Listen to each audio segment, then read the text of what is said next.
ইহুদি, খ্রিস্টান, নাস্তিকরা সকলে একজোট হয়ে এ কোরআনকে মুছে দেওয়ার এক হীন চেষ্টায় লিপ্ত হয়েছে।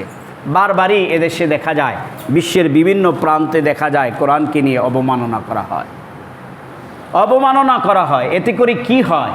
তো এতে করে অবমাননা করে তারা দেখতে চায় যে মুসলমানের মধ্যে সুপ্ত যে ঈমান রয়েছে, কোরআনের প্রতি যে ভালোবাসা রয়েছে, এই ভালোবাসা কি এখনো পর্যন্ত অটুট আছে, নাকি আমাদের চালকৃত সংস্কৃতি তাদের ঈমান খেয়ে ফেলেছে?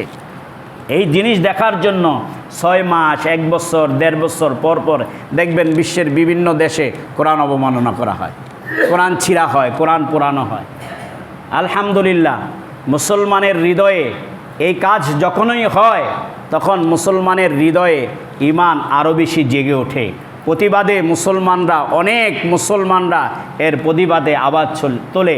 আবার নামদারি এমন অনেক মুসলমানরা আছে যারা এর প্রতিবাদ করে না, বরং নিজেরাই নিজস্ব পণ্ডিত করে, এটা করেছে এটা তার ব্যাপার, এটা করেছে এটা সে করেছে। এ ধরনের পণ্ডিতি কথা গ্রহণযোগ্য না। আল্লাহ আপনাকে এই কোরআন আমানত দিয়েছেন। সমস্ত জড় পদার্থকে আল্লাহ, সমস্ত কিছুকে আল্লাহ কোরআন দিতে চেয়েছেন।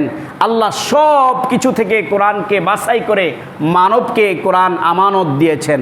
এই আমানতের রক্ষা করার দায়িত্ব মানবের। সুতরাং এর বিরুদ্ধে যারাই কথা বলবে তাদের বিরুদ্ধে মুসলমানরা সোচ্চার হবে, এটা মুসলমানের ঈমানের দাবি।